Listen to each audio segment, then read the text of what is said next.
বাংলা সেই ত্রাস যার নাম হচ্ছে কালাজ, যে সাপের কামড়ে মানুষের মৃত্যু অনিবার্য।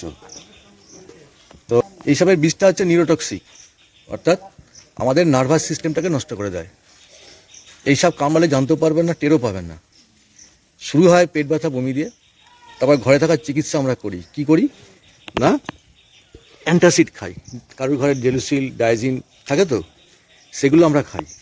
খেয়ে যখন দেখি কমছে না, পেটে ব্যথা কমছে না, বমি বেড়ে গেল, তখন আমরা কোথায় যাই? হসপিটাল যাই। হসপিটাল যাওয়ার পর ডাক্তারবাবু কী করে? ডায়রিয়ার চিকিৎসা করে।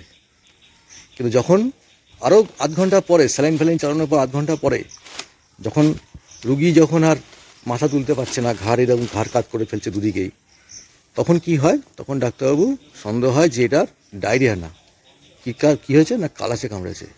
ততক্ষণে কী হয়েছে? টাইম পার হয়ে গেছে। মানে যে টাইমে এভিএস দেওয়ার ছিল সেই টাইম পার হয়ে গেছে। সেক্ষেত্রে কী হয়? ম্যাক্সিমাম রোগী মারা যায়। একটাই কাজ, মশারি বেঁধে শুতে হবে। একটাই কাজ, মশারি বেঁধে শুতে হবে। মশারি ছাড়া শোয়া চলবে না। একদম এটা কমিটেড করে নিন একদম।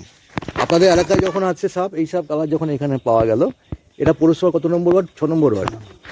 এই সাপের যে মানে চরিত্র, যেটা রাত্রি 8টার পর থেকে সূর্য ওঠা আগে পর্যন্ত কিন্তু চরম সক্রিয়। সারাদিন কোথাও লুকে থাকবে, কেউ খুঁজে পায়নি, কেউ পাবেও না দেখতে। এ ভুল করে চলে এসছে, পথ ভুলে চলে এসছে। তো এরা কী করে? এদের কাজ হচ্ছে ঘরে ঢুকবে, বিছানায় উঠবে, উঠে গিয়ে বালিশের কোণে কোণে চুপটি মেরে বসে থাকবে। যখনই মানুষ শুতে যাবে, ও কী করবে? মানুষের গায়ের সঙ্গে লেপটে শুয়ে থাকবে।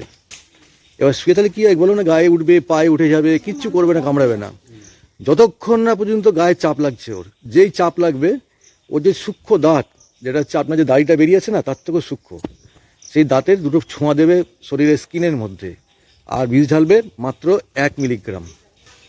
তো যাই হোক, আপনাদেরকে ধন্যবাদ দেবো যে এই সাপটিকে আপনারা উদ্ধার করে দিয়েছেন। একেও বাঁচিয়ে রাখতে হবে, এরও প্রয়োজন আছে। কারণ পোকামাকড়, ব্যাঙ, ইঁদুর, এদের কাজ হচ্ছে এই সবগুলো খাওয়া। এবং এই সাপ কিন্তু বড় সাপ অন্য সাপ খায়, বিষধর অন্য সাপও খেয়ে নেয়।